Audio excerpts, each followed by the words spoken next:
बिस्मिल्लाहिर्रहमानिर्रहीम। नाजरीन, आप देख रहे हैं मार मीडिया। मेरा नाम मार मोहम्मद अजमल है। नाजरीन, पाकिस्तान के ऊपर 5th जनरेशन जंग का जो इन्होंने हमला किया था वो आखिरी मराहिल में है।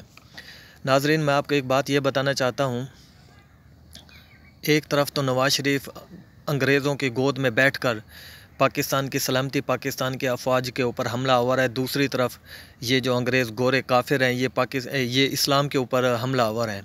ये सोची समझी चाल है। यही नवाज शरीफ था जिसने गाजी को फांसी दी। यही नवाज शरीफ था जिन्होंने पार्लियामेंट के अंदर बैठकर हजूर नबी करीम सल्लल्लाहु अलैहि वसल्लम के ख़िलाफ़ कानून बनाने की कोशिश की।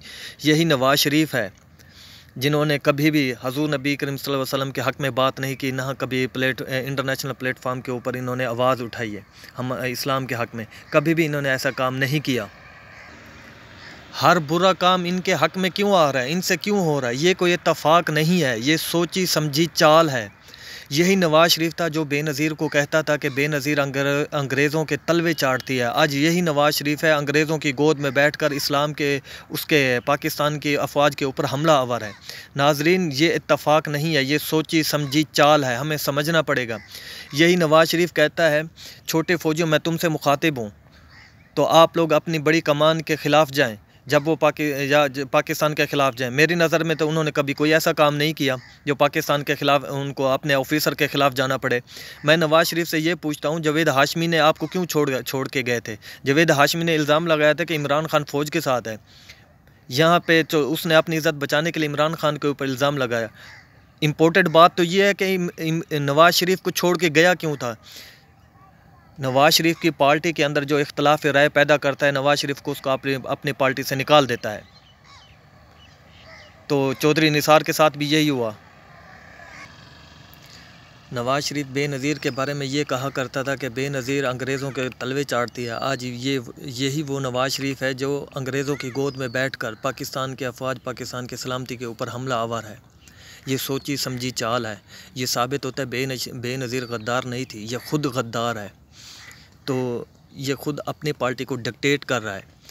जो भी इख्तलाफ राय पैदा करता है इस पार्टी के अंदर, उसको गद्दार समझकर निकाल दिया जाता है। बहुत सारे ऐसे लोग हैं समझदार नून लीग के अंदर जिनके सामने मरियम नवाज़ पली बड़ी है, तो उनसे ऊपर है मरियम नवाज़। भाई, आप लोग ख़ुद को बड़ा समझें, ख़ुद को बड़ा करने की कोशिश करें, तभी तो अब आप लोग बड़े बन पाएंगे। तो आप लोग क्यों नहीं सरबराही कर सकते? पार्टी को लीड क्यों नहीं कर सकते? कर सकते हैं आप लोग। ख़ुद को इज़्ज़त दें। नवाज शरीफ को इज़्ज़त देने से बेहतर है ख़ुद को इज़्ज़त दें, ख़ुद को इम्पोर्टेड दें। तो मैं यही कहता हूँ। तो आप लोग जो जिस तरीके से अभी 5 अरकान को निकाल दिया गया है, चौधरी निसार को निकाल दिया गया है, तो आपके साथ भी यही हो सकता है। तो जो भी इख्तलाफ राय पैदा करता है उसको निकाल दिया जाता है। ये कौन सी जमहूरियत है? ये ख़ुद पार्टी को डिक्टेट कर रहा है। जिस तरीके से ये आर्मी के ख़िलाफ़ लोगों को भड़का रहा है, ये ख़ुद उसी रास्ते पे है। आप लोगों को गुमराह कर रहा है। 5% सच बोल के 20% ये झूठ मिक्स करके आपको गुमराह कर रहा है। आपके आर्मी के ख़िलाफ़ गुमराह कर रहा है आप लोगों को।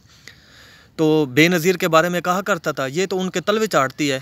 ये उन्हीं के गोद में बैठकर उस टाइम जब गोरे अंग्रेज़ काफिर यहूदी इस्लाम के ऊपर हमला आवर है, ये उसी टाइम ऐन मुताबिक पाकिस्तान की अफवाज, पाकिस्तान की सलामती के ऊपर हमला आवर है। ये कोई इत्तफाक नहीं है।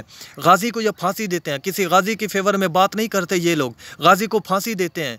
हजूर नबी करीम सल्लल्लाहु अलैहि वसल्लम के कानून के उनके ख़िलाफ़ पार्लियामेंट में कानून बनाने की कोशिश करते हैं। ये कोई इत्तफाक है? ये इत्तफाक नहीं हो सकता। ये इत्तफाक नहीं हो सकता। ये सोची समझी चाल है। अब उठ खड़ा होना पड़ेगा उन लोगों को जो कि बहुत बड़े समझदार हैं नून लीग के अंदर।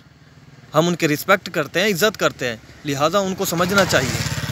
अब उनको उठ खड़ा होना चाहिए नवाज शरीफ के ख़िलाफ़। वो पार्टी को लीड कर सकते हैं, उनके अंदर सलाहियत मौजूद है।